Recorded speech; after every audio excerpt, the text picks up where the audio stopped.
I've always wanted to do one of those, and watch me turn from this into this.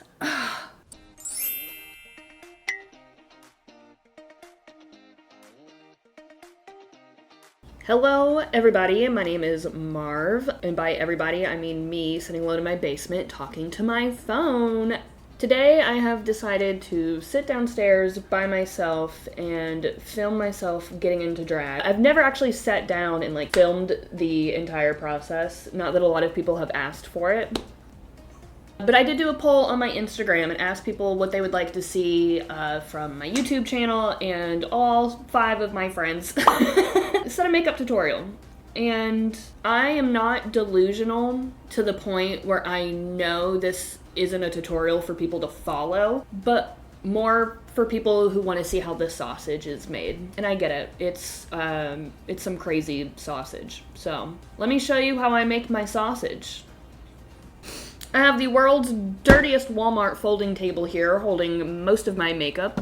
It is off screen because editing genius here. And the first step is gluing down my brows. I've been doing drag for a little over 2 years now. Just hit my 2-year birthday. Happy birthday, Marv. And brows were definitely something I struggled with from the beginning. But how I have mastered gluing down my brows now is practice and watching other people's YouTube videos. I've found a lot of different techniques from a lot of different people and have adopted a lot of things into my own makeup routine and have changed some things around for what works best for me. I have a thick woman brow and an ass that just won't quit. So, I look so fresh-faced. I look so beautiful. Ooh. I start by literally just taking the glue stick and rubbing it all around my brow. Really getting in there. And then when I have the glue all up in my brow, I take a brush that has these little metal bristles, and I just comb with the grain of my hair. And then I'll just take the other end of any flat, clean brush I have, and we'll just push those hairs flat against my forehead. I'm going to take my glue stick again, and still while it's wet and still while it's pushed, just go ahead and do one more layer. Locked in. And then I'm gonna do the exact same thing I did to this eye over here to this eyebrow. I let it dry completely, and then I'll do 2 to 3 more layers. People always love to tell me, Marv, your makeup looks so great, and I love a compliment, but I'm not great at makeup, and I think this video might be enlightening for quite a few people on just how recklessly I just put things on my face and make it work. You'll be able to really feel when the layers start drying. Another layer, another one, another one. So now that I have a few layers of glue on, I don't know how many I do, I lose count. I do it until it feels right. This feels right. It's when my brows are stiff, they're flat, and there are no hairs coming up. I prep a little area with a powder and powder puff, and I'm using Airspun Translucent Extra Coverage. This is what's gonna give me clown lung, and Airspun is a staple. I use her to set everything. So now that my brows are glued, I take a little bit of Got To Be, another drag staple. I put a little bit on my finger just to get a drop on there. And I go in and I push up on my brow. Ooh, and it gets sticky very fast. And then while that is drying, this is where I start to look crazy. I take a powder puff full of Airspun.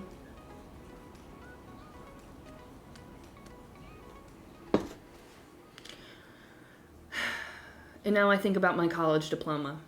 So I let this sit for a second, and then I just dust it off. Fluffy brush.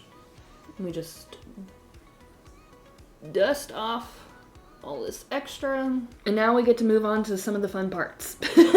After I've thought about the clown lung and the inevitable complications it'll give me later in life, the next step I do to secure my brows and make them invisible off my face is another drag staple, which is a Krylon TV paint stick. They're thick, they're full coverage, they're still easy to blend, and she's never steered me wrong, and she's one of my best friends, and I've known her all my life. This is probably one of the pricier things in my makeup bag, but with how important it is to have your brows glued down and not showing, that is where you kind of want to spend a little bit more money. Does spread better when it's warmed up, so instead of going right to my brows, I'll actually warm it up on my face a little bit. This is also like a brand new stick I just got, so you can kind of tell the difference between, yeah. To warm it up, I'll just kind of make little octopus rings on my cheek. And then once I can tell that the stick is warmed up and I don't feel like it's gonna tug at the glue on my eyebrows as bad, now I'll just go over and cover the brows. Hi, baby. Hi, little baby boy. And look how gorgeous. And to blend that in, I'm just going to take a damp beauty sponge. She's dirty. And I'm also going to take a little bit of just like cheap full coverage. Well, Morphe. I don't know how cheap Morphe is. It's kind of a truer match to my skin tone. And I use this to also just kind of like blend in the Krylon TV paint stick because it is very thick grease paint. And this just kind of helps spread it out a little bit more and makes it look a little bit more like skin and less like grease paint. All right, now that I'm looking particularly greasy and feeling gorgeous, I'm ready to set this now. I don't put a lot of product. If you look at the egg of my face, you can kind of see that the product, I don't have a lot in my eyelid or like under my eye right now, and that's because I fill that with black and white. So no need to put so much product under your eyes, so I try to leave that pretty bare. I already kind of know how big I usually do the shape of my eyes, so I don't tend to blend farther than that, just because less product on the skin means it's less likely to move around.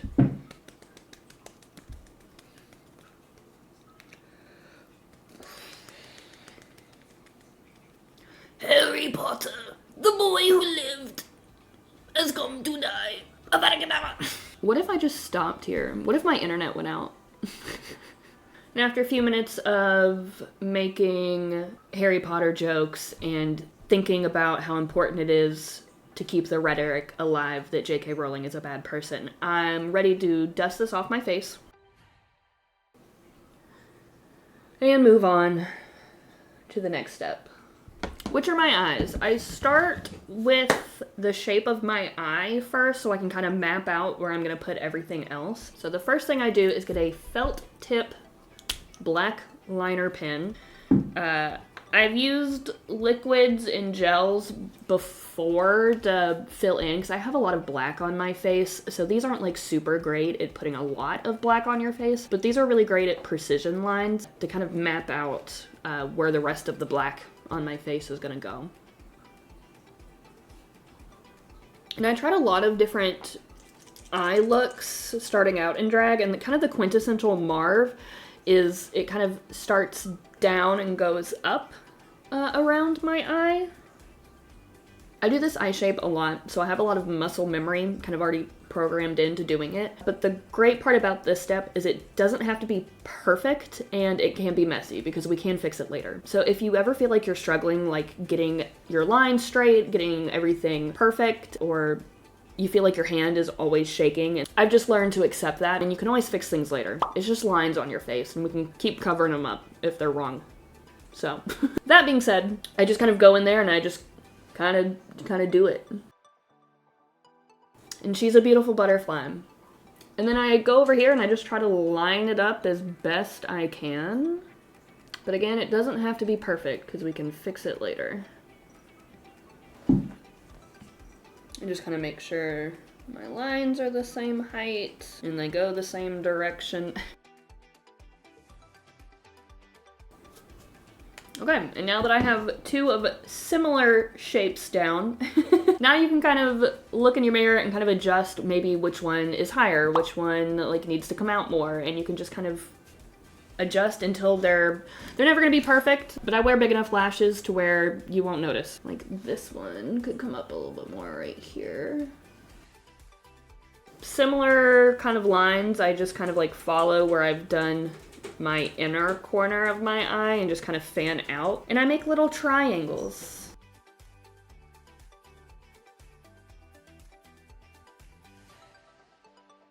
And then I do the same thing I do with the top half, where I just look in the mirror, see if there's one that's lower than the other or one that's higher than the other, making sure that they both kind of go out at the same angle. Again, I wear a lot of lash, so get as close as you can.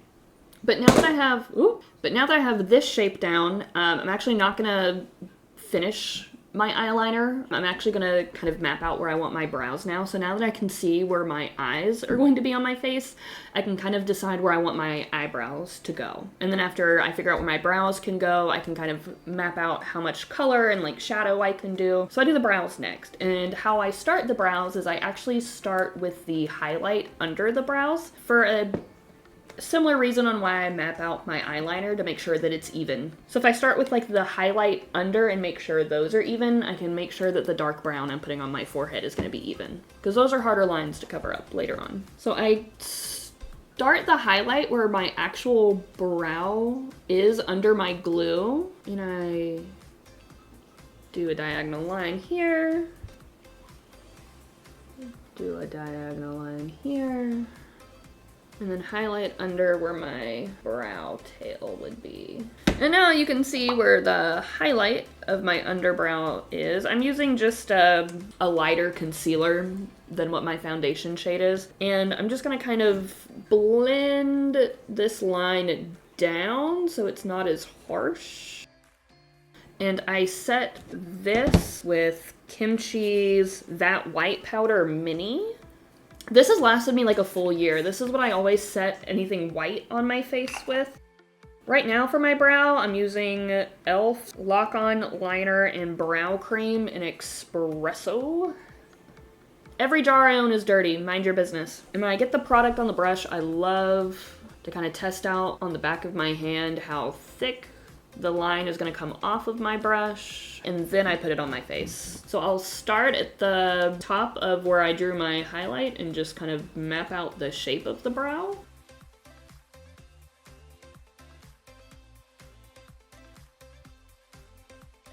Ooh, and we have a general shape. I'm not gonna lie, eyebrows to me were the hardest part about drag in the beginning. Just getting what shape looks right on my face, getting the size right, being consistent. Even finding the right product. Don't let it discourage you, it does get better. Eyebrows are never twins, just accept that fact. But if you have bad brows, heavy bang, walk fast. Collect your dollar. And now that we have the brow filled in, I like to keep most of the color at the end of my brows and then kind of like fade out the product the closer I get to the center. Do your brows however you want. This is how my sausage gets made. But now that we know where the eyebrows are, where my eyeliner is gonna sit, we can do colors. My favorite palette for eyeshadow is the Kimchi Naomi Collab palette. I've had this for over 2 years now. I've had this before I even started drag, and I've just barely hit pan on the pink and the black. And if you know how much I use pink and black on my face, this should be shocking. But I don't think I'm gonna use her today because... So this is the blush binder. It's also my Bible. And if I were to be sworn in as a member of Congress, this is what I would put my hand on. It's 3 pages of blush and contour colors. And the pages are magnetized. The only thing that they could do to make this better is if they put a mirror in here for me. But I think they knew that I didn't want to see my reflection when I'm looking at the face of God in this palette. So that is how important this palette is to me. But I'm going to be using the very first pink on the first page to do my eyeshadow. And I'm going to take a pointed blending brush. So I'm just going to pack in color from the corner of the liner I drew over here all the way to the corner down and around all the eyeliner I've built on my face.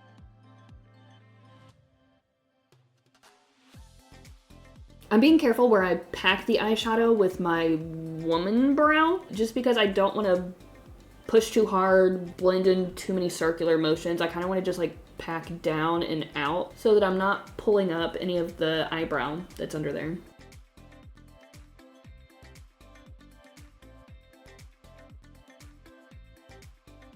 All right, and now that I can see the general shape of what I've done over here, I'm gonna try to match it on this side. And now that I have the height, the momentum, the drama of the shape that I want, I'm gonna go in with a much fluffier brush and just kind of blend out this top edge now that I have the exact shape I want.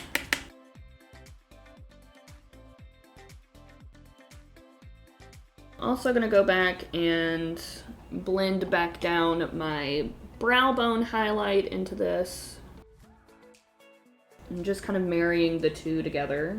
I'm only gonna look crazier until it starts to look better. Now that we have the this pink on my face, the next thing we're gonna do is put some white eyeliner right above the top black line. So again, going back, if you do your eyeliner messy, there's always room for fixing it. And right now I'm using the Trixie Mattel white gel liner. It's super great, it dries super fast, and isn't super oily. And again, trusty dusty angled brush. I use a lot of angled brushes. We will use white again, but I fill in my black liner first before I do the rest of the white on my face, just so that when I set the black on my face with powder, I'm not having that fall out into the white. So I'm gonna do a quick under eye layer of my translucent powder, again to help with the fallout for the black. And I've used a lot of things to fill in my liner. I've used the felt tip pens to fill it in. I've used the gel, the liquid. Right now I'm using Trixie Mattel's black liner. And once again, another trusty dusty angled brush.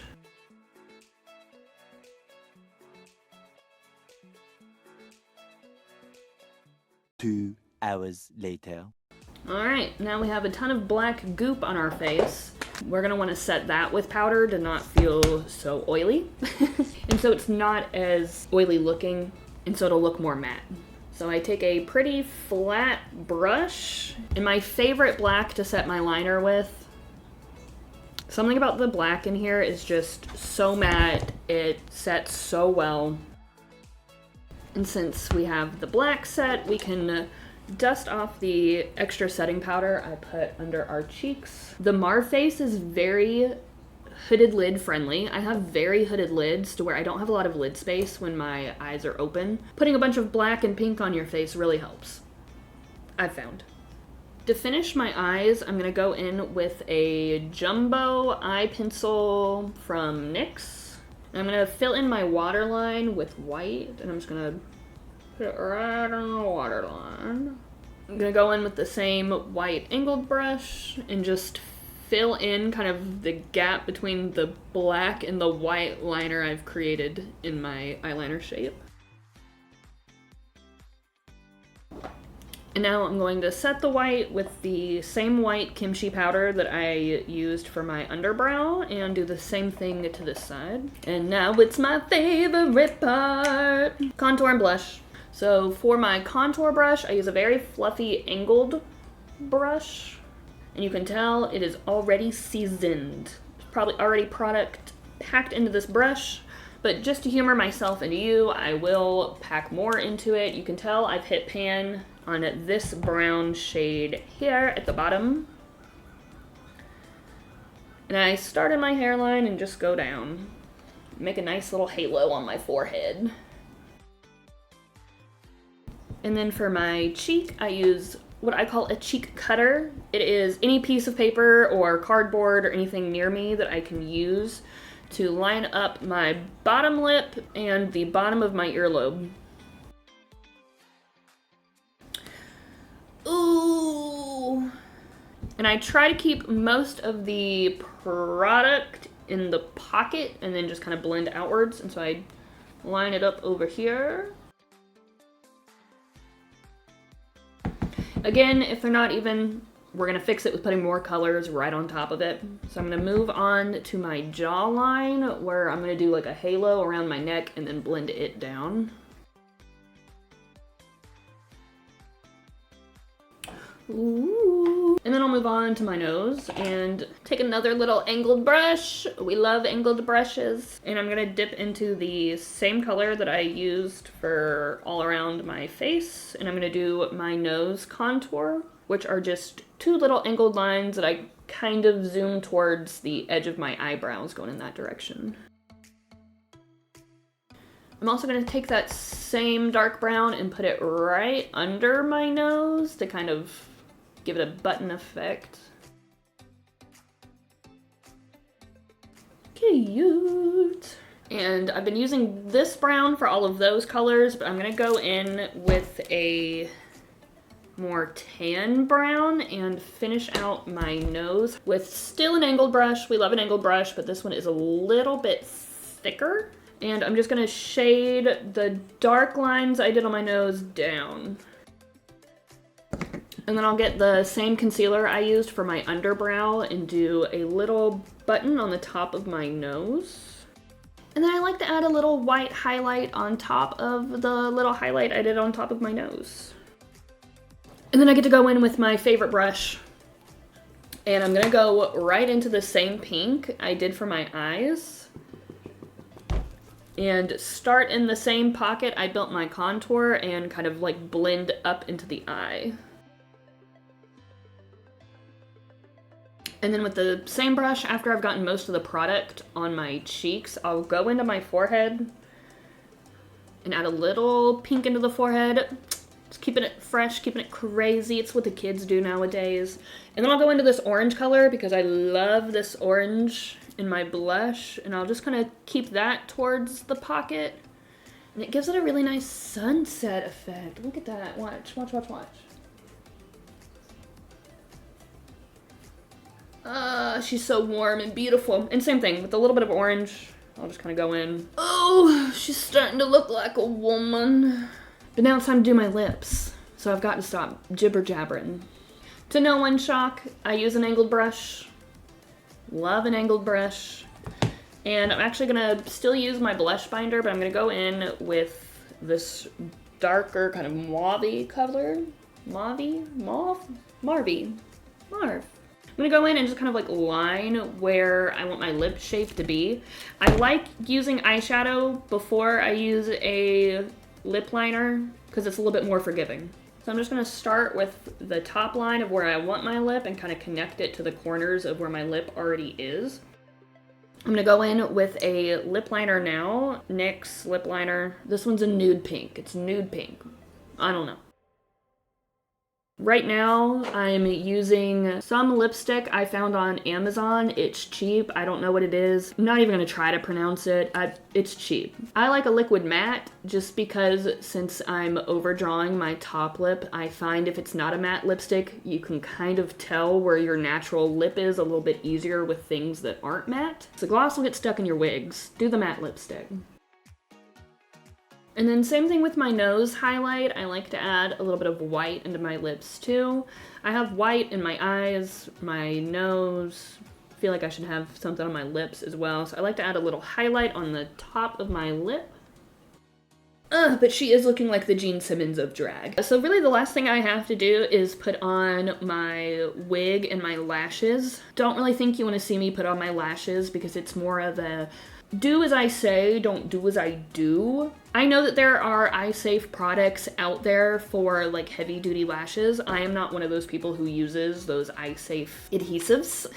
I like the Super Hair Bond Glue that you can get at like any beauty supply store. It is literally like liquid latex that's black. It is not eye-safe. It is hair glue, so do not use it on your eyes. But what Marv does off camera is what Marv does off camera. Oh my god. I'll be right back. Isn't she beautiful? Something about putting on the lash in the hair really turns it from being the Gene Simmons of drag to being a biological beautiful woman. Well, I hope that was enlightening. Maybe even disturbing, educational, thought-provoking. conversation starting. Whatever it was, I hope you enjoyed it. I don't know how good it'll be. I've been sitting down here in my basement talking to myself with an audience of my cats. But this was fun. I hope I edit it well enough to where it's enjoyable to watch. Again, don't do as I do or as I say. Drag is fun, and I feel like I'm rambling. I'm gonna have more videos coming out on this channel soon. I don't really know what I'll be doing or when I'll be posting. But in the meantime, what do the cool kids say? Like, subscribe, comment. I don't even know what else you can do. Go compliment a stranger today. Go find a new conspiracy theory and believe it.